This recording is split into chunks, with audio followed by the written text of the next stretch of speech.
these competitors are Pro Tour top 8 competitors.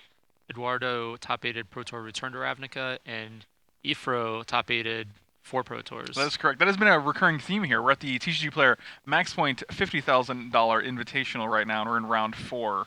I'm Frank Laporte. I'm here with Craig Wesco. And even on the back table, we have Seth Manfield versus Oscar Jones. Seth Manfield, also a Pro Tour top 8 competitor. Mhm. Seems to be a recurring theme here. The field here is pretty powerful.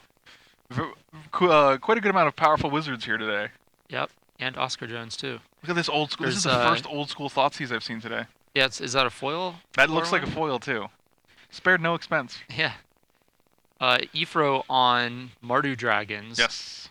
This is a deck we haven't seen much of at all. We saw one match with Eric last night, but otherwise it's been a lot of Abzan, a lot of Green Red Devotion, and a lot of Esper. So it's I think it's pretty sweet seeing this Mardu deck. It's puts a Goblin Rabblemaster in the forefront Yeah. again. It puts Crackling Doom and Seeker of the Way. Yeah, I think this deck's pretty well positioned. It has a lot of tools to deal with, say, Esper Dragons. It has Crackling Dooms and Foul Tongues, so Yeah, you can have them sacrifice their Hexproof Dragons. And it also has pressure and burn spells to deal with a lot of the decks that are trying to race it. and we know Eric has 7 copies of Sacrifice effects. He has 3 Foul Tongue Yeah. Invocation and 4 Crackling Doom in his main deck. Now So the decision here is the Seeker. If he takes the Seeker, then he has this hand of clunky cards and he has no turn to play. But since he takes the Robble Master here, that indicates to me that he does not have a card like Bioblight in his hand, and so he's has things like probably he would just rather, Abzan Charm, yeah, he things would like just that. rather deal with Seeker than Yeah. Rabblemaster. So he thought quite a bit about it, likely because he's thinking, well, how much damage is this Seeker going to deal? We can see like a Deathmist Raptor in his hand, probably a few lands. Looks like, yep, there is an Abzan Charm.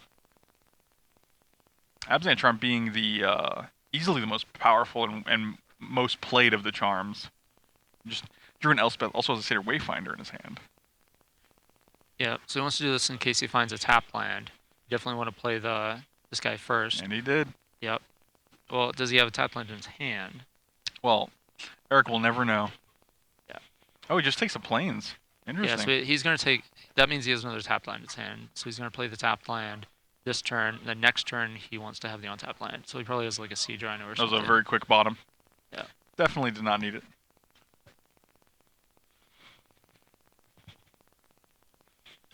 So now Frolic content to just attack with the Seeker and pass with a bunch of removal spells in his hand. Yeah, and like the best part about Eric's deck is that all his cards, we mentioned this yesterday, all his cards seem to have additional life gain or life loss attached to them. Like Draconic Roar deals an extra 3, Crackling Doom deals 2, Foul Tongue Invocation gains him 4. Like, there's this incremental life loss or gain Now, associated with each of his cards. This is the particular creature that is very good against those type of effects, right? Yes. So Crackling Doom, get rid of your Deathmist Raptor, or Draconic Roar it, and then he just gets it back. Yeah, and it's hard to deal with. Like, Deathmist Raptor is probably one of the most resilient creatures in Standard right now, and probably Yeah. one of the most frustrating as well.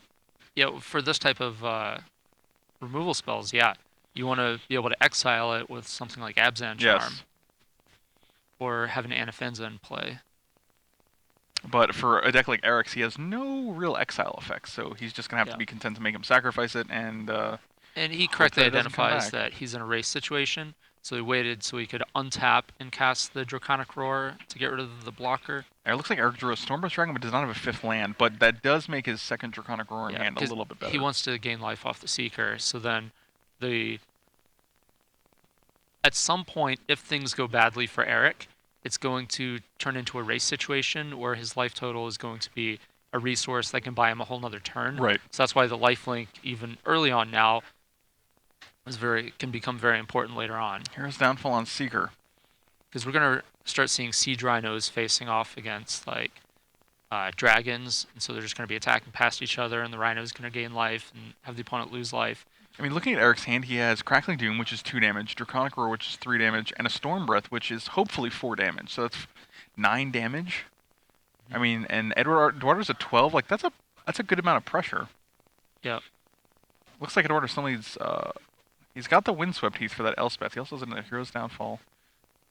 He's cracking both Windswept Heaths from 2 different Windswept Heath versions. Yeah, it's looking like this might be an Elspeth here. Is that a foil Onslaught Windswept Teeth, and then a Oh, it non-foil is. uh, Man, cons? that's like the most drastic price difference I've ever seen. And then is this an Onslaught Plains? Is that what that is? I think he's actually. I don't know. Oh wow, Eric's just gonna show him all three of these and win. He just showed him two Draconic Roars, so he targets both tokens, deals him 6, Yep, plays and just Storm Breath, and dragons. attacks him for 4. Yep. That's Wow. wow. Eric could not have revealed those 5 cards any faster. We're gonna cut back to the back table with Seth Manfield and Oscar Jones here. Seth Manfield on the left, he's playing Green Red Devotion, and Oscar Jones on the right, also playing Green Red Devotion. So this is a pretty devoted matchup here. Yeah, and he's got all the mana production to start things off. Yeah, they both do. Even yeah, Seth has Xenagos and Sylvan Caryatid to make mana, and Oscar has 2 Rattleclaws and an Elvish Mystic. And we can see Seth has an Wow. Elvish Mystic. Dragonlord Jamoka. That is. Or Atarka. Go ahead. Yeah, I'll Yeah, let I you. don't know. I see a dragon and I think it's a white I creature. know it had a so, KA. That's a very Craig Westco mistake to make. So here, does he want to deal with the Xenagos or does he want to deal with the Courser? I feel like you just get rid of Xenagos, right? Like, you know he's drawing an Elvish Mystic. I don't know. What do you think? In general, the Xenagos is the bigger issue, I think. Because that can... It's either making a satyr every turn or it's ramping his mana significantly. It helps him cast something like Yeah, his own Atarka. Yeah, Atarka next turn. Yeah. So the more obvious play is the Xenagos, but the way the game has progressed, Oscar's probably in a position to decide how things look.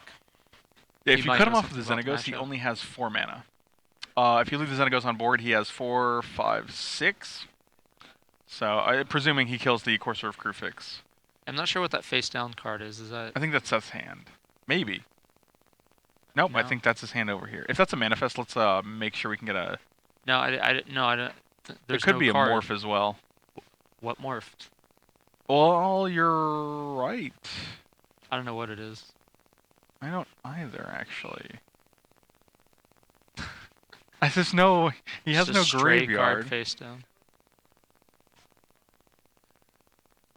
Okay, so he does choose the Xenagos, which is the more obvious. Yeah, I think that was the. The I think two. that's the. Okay, it is a Okay. morph. So Yeah, or. oh, he played a morph. Okay, okay. that makes sense. Yeah. So it's either Rattleclaw Mystic or don't think there's Den Protectors in. He has 4 Rattleclaw Mystics, 3 Deathmist Raptors, and that's about it. It could just be a Deathmist Raptor as well. Yeah, it's probably a Rattleclaw though. Yeah, that would be my guess. And that's what was giving Oscar the difficulty. He wasn't sure if he wanted to kill the morph and the satyr just to stunt his mana production that way, Yeah, or to kill the Xenagos. And I think to get to that the root he of the made problem. the right choice. Yeah, I would just kill the Xenagos. Yeah, because There's the no- Rattleclaw you can just use once, and the Xenagos is just going to keep You can producing use it mana. forever. Yeah. A Xenagos is forever. The Planeswalker is so zen. Nothing gets to him. He's really at peace with himself. This Pelucanus is actually very good for Seth. It takes care of 3 of Oscar's 4 creatures. Yeah, unfortunately, the Satarka can take care of Seth Manfield's life total in a hurry. That's true. He's Pelucanus deals with the tiny guys. Atarka deals with an Seth 8/8 himself. flyer can get the job done pretty quick. Yeah, that's not incorrect. And Why is it Oscar has 8/8? much That's mana, so too. big. Why can't it be like 6/6? 8/8 is just huge. You're almost at like Darksteel Colossus territory with that thing. There's Pelucanus of his own. So now with Devotion, he can get 1, 2, 3, 4, 5, 6. So he can produce 6 mana. And that's enough He for still has the Whisperwood Whisper. Yeah, he Elemental. still has the Yep. Whisperwood in hand. So that's probably what we're about to see here is a Whisperwood make a or attack, then make a manifest. So this is not a bad turn for Oscar. No, Whisperwood's it's such a good card. It's a card that's really come into its own. Like when Fate Reforged first came out, people were just kind of like, okay, that card's neat. Well, the thing that it does is it allows him to basically sacrifice if he chooses to get 3 manifests if Seth Pelucranos Monstrous is to Right. kill his 3 guys. And so even though all his mana guys are tapped to set up this play, then they could potentially be untapped. Looks like there's some kind of issue going on. Yeah, well, he probably declared that he was activating Nykthos, and now he's trying to reconsider that option. I mean, it's a mana ability. I mean, you can just. Yeah, I don't know. All right, we're gonna cut back to the Eric Frolic Eduardo match and see how they're doing over here. There Thoughtseize. looks like there's a atypical standard, or not atypical, a typical standard play of Eric Frolic thought seizing. All right, so this is interesting. No double green for Eduardo. Yes, but also and then a 4 drop and 2 6 drops following that. Yeah, but he has a Scryland, so the Siege Rhino is good. He's probably going to find that land. It needs to be a green land. He could morph the Deathmist Raptor if he chooses. But yeah, this is probably a slam dunk decision for Also Eric. noticing Eric has at least one Anger of the Gods, perhaps 2 in hand, which is a great answer for Deathmist Raptor because it exiles it. Yep. And as we saw at the end of the last game, Eric identified that his opponent was at 10, and he had the Stormbreath Dragon. Yes. And he double Draconic Roared the 2 For Elspeth 6. tokens to deal 6 to the opponent, revealing the dragon, And then untap Dragon Attack yeah, for the for last 10, 4. for exactly 10. Ifro has been known to not slow roll opponents, and he definitely didn't waste Which is any super time. like I think that's a good quality because like it's just you just want to get the game over and Yeah, but not waste anyone's time. yeah, you definitely don't want to fault your opponent either for not playing at that speed. Yeah, well, okay, yeah, Eric definitely played very very quickly. Yeah. All right, so here now he sees a Drown in Sorrow, which kills a Seeker of the way. It looks like Eduardo did hit his a Sandsep Citadel, which is the second green, second white, second black, etc. Yeah. Definitely the best land in the deck. Nope, there's the Deathmist Raptor. And Looks like from Ifro's side, though. All right, so that exiles the Raptor, and now he has the Stormbreath set up for next turn. yeah, Eric's game is going very very smoothly right now. Yeah, and he knows that Eduardo doesn't have the answer to it, aside from Elspeth minus. Yeah, Now but if he's representing Den Protector. He does know that Eduardo has 2 Elspeths in hand as well. Looks like. Oh, he did. He played a second Thoughtseize and took 1. So now So this that's is an actually interesting so line he has 1 Elspeth. for Eric. If that's a Den Protector, which it very likely is, he can kill it, revealing the dragon to deal 3. But then Eduardo gets back either Elspeth or Siege Rhino, which is yeah. not. Which he can't stop at this point. It's a very scary proposition. So the other line would be just cast the Stormbreath. Oh, he's gonna cast Outpost Siege actually. Oh yeah, this is nice. I like this because it's not a Planeswalker. You can't attack it. Oh, and that's not a Den Protector either. He would have unmorphed that. Yeah, it was definitely a Deathmist Raptor, which is interesting. He might have been trying to bait Eric Frolic to Draconic Roar. Yeah. And then I'll flip it in response. So you don't want to do that.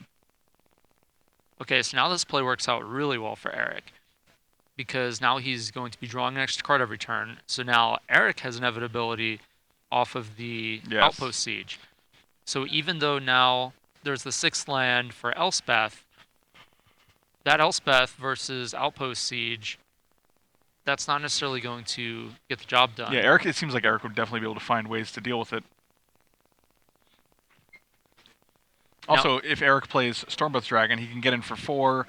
We could assume Eduardo would play Elspeth and kill it, and then a Crackling Doom would finish it off. Interestingly enough, though, he does not. Eric has no Hero's Downfalls in his deck. In the 75? Wow, that's surprising. Unless I'm misreading something. No, I mean, I think he probably just feels like he has enough burn spells, like between Draconic Roar, Crackling Doom, what I'm saying etc. is he has to kill Elspeth the hard way. Yes. He doesn't have any destroy target Elspeth. Attack it, in his deck. destroy target Elspeth. Yeah. He just has to attack into it or deal it some damage the old-fashioned way. Yep. I mean, I guess he thought seized it, so he did get rid of the first one. So there's that Deathmist Raptor. Yep. Goes to the Grumper. And 3 damage from Draconic Roar as well, which is not irrelevant. Like, it adds up. And it looks like Eduardo has 2 Drowning Sorrows in hand. Yeah, which is not ideal. It's a pretty narrow card. I mean, I guess he could matchup. kill a Stormbreath Dragon if he's able to play both of them in one turn, Well, but he brought it in to deal with Goblin Rabblemaster. yeah, and to a lesser extent, Seeker of the Way as well. Yes, there's Seeker, there's Soulfire Grandmaster, and there's Rabblemaster. Yeah. But really, that card is to clean things up for a Rabblemaster draw. Unfortunately, Eric doesn't have a Rabblemaster draw, and Eduardo's drawing all of his Drowning Sorrows. 3 Rashad Miller Soldier tokens. Now, Ifro has the Crucible, too. That's the one that can get back a dragon. Is that right? So... Crucible is the one that puts counters. This is Haven. Okay, this is the one, though, that gets a dragon Yeah, this is the one that gets the dragon back, okay. Correct. So, now, even if Ifro plays the dragon and it dies... You just get it back. Yeah. Stormbreath Dragon in the graveyard is pretty good.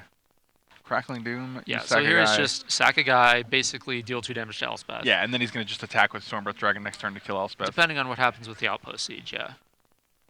Yeah, I would imagine, right, that's going to be a relevant factor. Hopefully it's just a land here. Oh, just Crackling Doom. Yeah, that's pretty good. Not really a card you want to not use. Yeah, unfortunately, I don't know if he's going to be able to cast it, because if his plan is to drag it's a little attack, more important to... Yeah, he wants to pressure the Elspeth, and he doesn't have enough mana to do both, so I it's mean, just getting exiled. Yeah, the good thing is with Outpost Siege, like you're not gonna have any shortage of cards to be casting. But now next turn he can Monstrous the dragon too. Yeah, that's a very real thing. Yeah, and I mean Eduardo's like, well, I could definitely double Drowning Sorrow to get rid of it. He's putting Eric down to 7, which is pretty low, and that is a Den Protector. Looks like a Den Protector, yeah. So now he's thinking, all right, how do I not die to the Stormbreath Dragon? Yeah, Den Protector seems like the way to do it. Yeah, Den Protector poses 6 damage next turn. Let me get back a Deathmist Raptor. Oh, he does get it. Okay, so it does represent lethal. Yeah. And there's one exiled, but there's still one in the graveyard that Eduardo played face down earlier. Yeah. All right, so he is representing lethal with a Den Protector. Eric getting a free mountain here, which is often not terrible because it allows you to, statistically draw less land. Seeker and Triline both on the bottom, I'm assuming. Yep. Draws 2 fresh cards.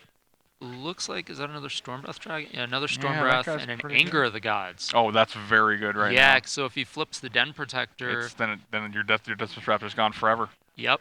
So he's going to leave the Deathmist Raptor in the yard, so he's just strictly getting back. He's just flipping to regrow. Yeah. And I'm assuming he would regrow the Elspeth. So then he can it does seem like untap, play Elspeth minus, kill the dragon. But then you have an Elspeth on 1 counter. And it's got to be tempting to get back it is a May ability, Rhino the Raptor, too, when you have... So he doesn't have to get the Raptor back. Yeah. He's going to put a counter on there just in case. I mean, with Eric at 5, like, I wouldn't... Siege Rhino? Yeah, it doesn't really do anything, though. I think it has to be Elspeth here. Well, he's going down to 13, right? Yeah, after the Stormbreath Dragon attack. Yeah, and if Elspeth's sole job here is to get rid of Stormbreath Dragon, it doesn't actually advance his board any. It's literally just a 6-mana removal spell. Yep, that's what we expected. Well, it's a 6-mana removal spell that leaves a Planeswalker with 1 counter on it. Yeah, but I mean, we know Eric has ways to deal with that. Even if it's just activating Haven and playing the same Stormbreath Dragon. Wow! Oh, double dragon. Video game from the 90s. This is. Here we go. Oh, the double drown. Sorrow. I bet he never thought he would get value off those 2 Drowning Sorrows. Well, I mean, you bring him in for the Rabblmasters, and you end up hitting dragons. Oh, wow. Unfortunately, Eric's like, let me just make sure you have 4 black mana. Yeah, which he actually has 5. Yes. But he can just rebuy the Stormbreath Dragon and Stormbreath him. So he's going to resolve Scry in the first one, resolve Scry in the second one. Yeah, and this is why Eric has 26 land in his deck as well. Like, there's a lot of mana-intensive cards and interactions in his deck, including the Monstrous of Stormbreath Dragon. Did you draw a Murderous Cut? Yeah, he has does have 1 Murderous in there. Cut in his deck, so He's going to take the line of getting back dragon, attack with dragon, and he's got Murderous Cut in his hand that he can use. It costs him not any mana, just 1 mana. Well, Eduardo can actually play both Siege Rhino and Corsair of Crucifix here. Yep. So let's see. Death Mist Raptor Yeah, on top. that's... Alright, so now he froze at 2 life. And he emptied his hand, which is important. We know Eric has now a Crackling Doom in hand. Okay, so, well, can he... Oh, that's a good one. 4, 5, 6... There's another Stormbreath Dragon. 4, 6, 7... He can Monstrous, attack for 7... This is actually... I think Eric might have this game. Yeah, well, you can Crackling Doom the Siege Rhino. It's not over yet, right? Yeah, and then you can play your you can play the Thunderbreak region. Blocker. Yeah, and then he Monstrous his next turn. Yep. So it puts it down. Yeah, it puts Eduardo down to down to 6. Then he Monstrous his next turn. Yep. Well, and he has another Stormbreath Dragon in hand as well. It's a lock. Yeah, he could basically take any number of lines, and it's... Yeah, this is actually the safe play, not attacking with Stormbreath Dragon this turn. Well, he knows the Murderous top Cut in card. hand. He knows the top card, though.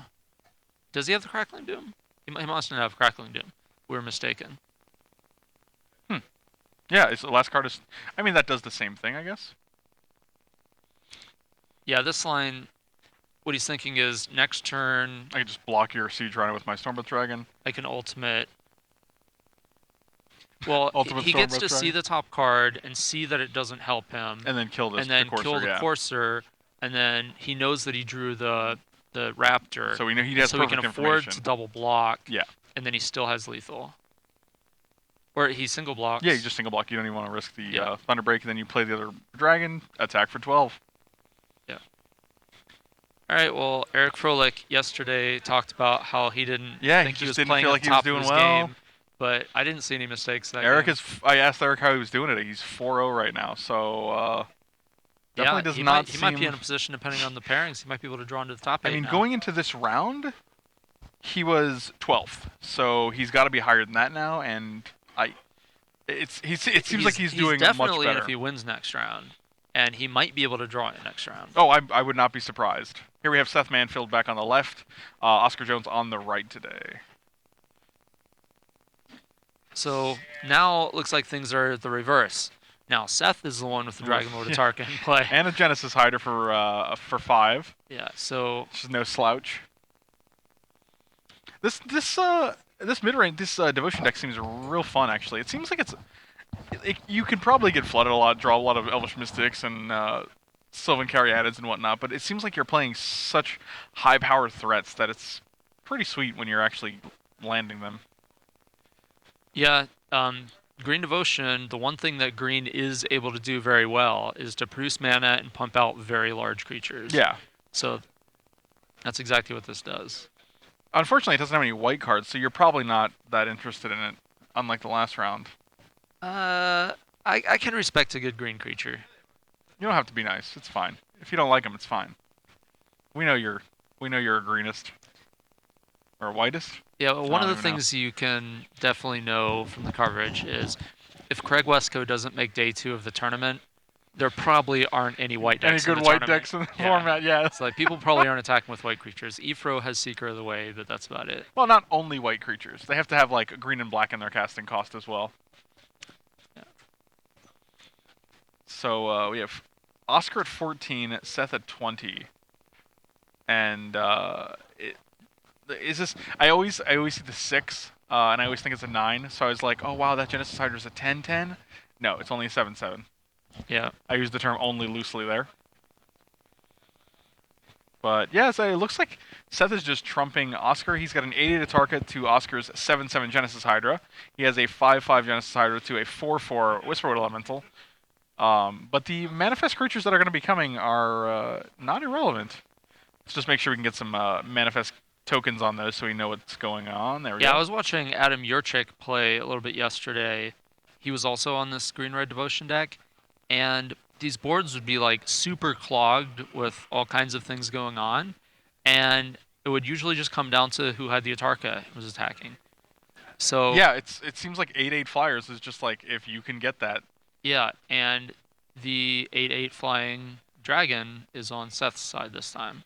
Which makes me wonder why, like, Arbor Colossus isn't seeing more play, you know? Well, And Arbor he's just a big Colossus, guy. if you get enough mana, you can activate it to kill the dragon. Right. But we're not in a world anymore where a 6/6 reach creature can block effectively, because we're talking about 8/8 flyers running And into Death 6/6s. Raptors. Yeah. So it has some uses, especially when you can produce all the mana that this deck can And produce. unfortunately, But Arbor Colossus suffers from the disadvantage of not doing anything when it comes into play. unless Like, you have 11 mana. Genesis Hider does, Autarka does, even Polukranos is a little more reasonable to Monstrous the turn it comes out. Like, you're going to have 11 mana to cast a... He's also at the disadvantage of costing 5 mana, which Yeah. is what Whisperwood Elemental also Right, costs. and at least Whisper Elemental gets you 2 guys. He makes your board like Crux of Fate proof or End Hostilities proof. Whereas Arbor Colossus is just a big dude that adds some devotion. Yeah. So yeah, we're basically in a position here where if Polukranos can come down and Monstrous with, 17 mana, you can kill a dragon. It's not Or unreasonable, especially He considering could find his own dragon. He Seth can, has Xenagos. okay, that's a way to start upping the mana pretty significantly. So that's the other thing I Xenagos was makes about to 8. say. Yeah, if you manifest a dragon, 2, 3, 4, 5, 6, 7, 8, 9. Seth's devotion is 9, so he can make 9 off of Nykthos. 1, 2, 3, 4, 5, 6. Okay, he has 7 creatures. Polukranos is on top. So 9 off Nykthos plus 7, that's 16. And then 3 extra forests. That's 19 plus the Elvish Mystic and the Caryatid. Seth can make 21 mana right now. right? 21, and 4 of which cast the Polukranos. But that also gives 2 more devotion. So Yeah. technically, and 1 more from Xenagos. Yeah. So technically, So Polukranos costs is he 1. about to do that to kill an Atarka? I could see him doing that. Does he have enough? I think he has enough, if your math is correct. Okay, so he can play the Polukranos and ultimate it. taps these 2 for the Nykthos, which gives him 1, 2, 3, 4, 5, 6, 7, 8, 9, 10 with Polukranos, right? Yeah. So these are tapped and the 10. And then Xenagos adds 11, 12, 13, 14, 15, 16, 17. Okay, and it takes 16 plus 1, that's 17. Yeah, So I think that's he can 8 do it. damage. Oh, he actually has an Autarka. He might actually have more mana. I think that Autarka was off the screen when we were counting. Yeah, so he has 2 extra mana then. This is a ridiculous amount of mana. Yeah. That's really the message we're trying to convey here. This upside down Satyr token is tilting me a little bit, but it's like the spirit of Adrian Sullivan There we hanging go. out. Okay. That's exactly what he did. He killed the Atarka with a Polukranos ultimate. Oh man. That's kind of the thing his deck I like does. that Polukranos' ability is so good that we've resorted to calling it his ultimate. Oh, is it ultimate? That's- Oh, yeah. That's the Polukranos Monstrous, ultimate. whatever. Like he's a planeswalker. Polukranos planeswalker. Immediately ultimate. Like, well, I mean, when you're killing an 8/8 flyer and making yourself a 13/13, that seems ultimate. Not gonna lie to you. Not sure what's going on here. Interesting. Oscar's like, Yeah, I would like to that was take pretty back my interesting. concession. Undo. I alt Z'd. Control Z'd, whatever the undo is. So, Yeah, that's the power of this Green Devotion deck. Just once it gets going and can start like doing Yeah. whatever it wants, it has some really powerful mana dumps. and the thing is, like, it's interesting because it'll look like one player is completely ahead, then they'll top deck something like an Ugin or a Polukranos, Oh, he didn't reveal Manifest. and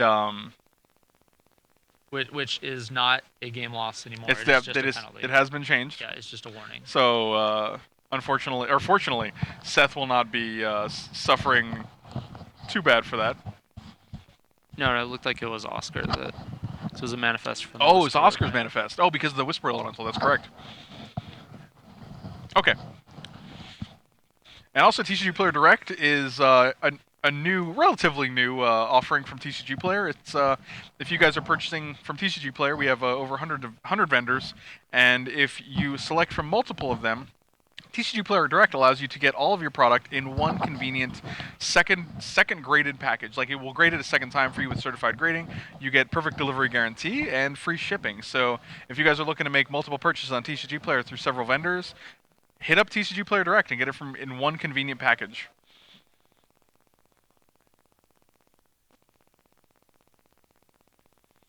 So I could just imagine the. I think that might be Stephen Briggs on the right talking to Oscar, and he's probably just like, "Listen, you have to reveal these manifests. I'm tired of reminding you guys." Like just a proper scalding. Maybe he gets DQ'd and I get 64th. Yes, nice. And then we'll just retroactively add you back to the tournament. Craig made an unfortunate 65th place yesterday. When we cut to top 64 for day 2, it was heartbreaking. As a fan and friend of Craig Wesco, I was not pleased. But now I get to hang out with him more, so I guess it's a win for me. We'll call it that. We'll call it a draw. We'll call it a wash. So it looks like we're going into game 3. Yes, and both players Oscar will be on sideboarding. the play this green-red devotion mirror match. You can see a Caleb Durward right behind him with his lumberjack beard. Yep, he looks less homeless after he kind of groomed his beard a little bit. That's true. Oh. Yeah, me and Caleb, we used to live together for about a year, and we would troll each other back and Nice. forth all the time. So it's like I like the once you've lived with someone, like, it's free reign to just make comments. Like, you're just like, we also stayed together this weekend. nice. Fun times. Yeah, Caleb's a good guy. Yep. And there's a very tall Marshall on the right there. Yep. Can we get a phone book next time I'm in the booth with him? Yeah, Craig, I didn't exactly feel very Craig tall. sat down next to Marshall last round, and he was like, "Do you guys have a pillow or something I could sit on?" And then I think one of the comments that was made was, "Craig looks very short compared to Marshall." Yeah. I mean, most people look short compared to Marshall. That's true. And I look short compared to most people. So it's just exponential there. Yeah, it's like it's like 2 levels of shortness. At least when I'm sitting here, it's a little better. I'll slouch for you, actually. Just looking at the standings going into the round, I talked to Paulo after his win last round, who went to 8-2. Mm-hmm. He said he was going to offer his opponent a draw this round, so that even if he lost the next round, he would be locked for top 8. Because since this tournament had so few competitors and so many rounds, Yeah. all the players at the top have already played each other, and they can't play each other twice. So they can only play someone at a much lower, so much there's lower gonna be rank. a lot of pair downs at the top. So Paulo, let's say he loses this round and he's X3. Yeah. He's not just going to get paired against another X3. He's played all the X3s. Yeah. So he's going to get paired down against like an X4 or something. And if that X4 beats him, then that could potentially, knock him out. Exactly. Yeah, that's no bueno. Because I mean, making top 16 for $1,000, people aren't just going to scoop to their opponent, or take a draw. Right. Yeah. They're going to try to win to get that money. $12,000 for the first place prize, let alone the remaining top 8, which so next total prize round, pool adding up to $50,000. Next round, I'm predicting there's going to be a lot of like weird shakeups and strange pairings. So we're gonna have to make sure we get a match that's not gonna draw, that they're actually gonna play their match. And the funny thing is, like, all the way down there are still great matches. Like Michael Burnett 36, Caleb 37, William Jensen is 38th. We have Adam Yurchek in 43rd, David Williams at 44th. So I mean, no matter how things shake out, I'm sure we can get a great match Nelson on camera. At 58th, the last person who hasn't dropped yet. He's still struggling. He's still hanging on though. You got to do it for the corgis, Yep. Brandon Nelson, another person that stayed with me this weekend. Brandon Nelson is a huge fan of corgis. But there's still a lot of people in contention. Adrian Sullivan was all the way up to 21 points. Yeah, Adrian Sullivan, I talked to him earlier. He said he was 3-0. And I was like, that's excellent. Yeah. Oh, wow, this was Oscar's third time. Apparently this is Oscar's third infraction of not revealing a manifest creature or a morph creature, which is a game loss. Wow. That's a real unfortunate way to end this round. But, I mean, that's the breaks. You get 3. If it happens 3 times, then it's. I mean, I hate to say it, but it's unfortunately like that's on you. So, welcome back to the booth. I'm Frank Lepore. I'm here with Craig Wesco, and we just saw Seth